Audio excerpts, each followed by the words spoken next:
இனிய வணக்கம். என் தமிழ் உறவுகளுக்கு இது உங்களின் குட்டி வரலாறு.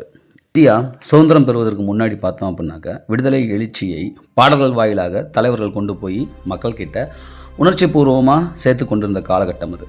அதில் 3 பாடல் முக்கியமான பாடலாக இருந்திருக்கு. 1 சாரே ஜகான் சே அச்சா, 2வது வந்தே மாதரம், 3வது ஜனகணமன. இதில் இந்த சாரே ஜகான் சே அச்சா அப்படின்ற பாட்டு 1904ஆம் ஆண்டு ஆகஸ்ட் 16ஆம் தேதி இத்திஹாத் அப்படின்ற வார இதழில் வெளியே வந்திருக்கு. இதை எழுதினவர் யார் அப்படின்னாக்க மகாகவி இக்பால்.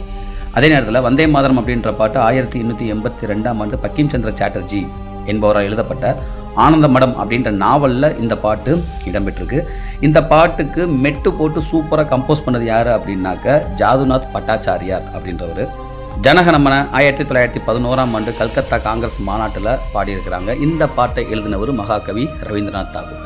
இந்த பாட்டுக்கு 1918ஆம் ஆண்டு ஆந்திராவில் இருக்கக்கூடிய மதனப்பள்ளியில் ஜேம்ஸ் ஹெச் ஹசின் அப்புறம் அவங்களுடைய மனைவி 2 பேரும் சேர்ந்து தான் இதுக்கு இசையமைச்சு இந்த பாட்டுக்கு மெருகேற்றிருக்காங்க. இந்த பாட்டு வங்காள மொழியில் தான் எழுதியிருக்கார் ரவீந்திரநாத் தாகூர். ஆனாலும் 1919 இது ஆங்கிலத்திலும் என்ன பண்ணியிருக்காரு, மொழிபெயர்த்திருந்திருக்கிறாரு.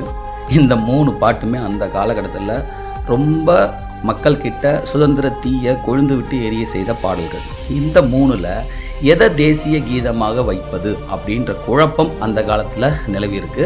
அந்த குழப்பத்தை எப்படி தீர்த்தாங்க, ஜனகணமன எப்படி தேசிய பாடலாக அறிவிக்கப்பட்டது அப்படின்றத நான் அடுத்த வீடியோவில் சொல்கிறேன். நான் இருப்பதற்கான அடையாளம் இன்று தெரியாது என்று விடைபெறும் நான் உங்கள் குட்டி.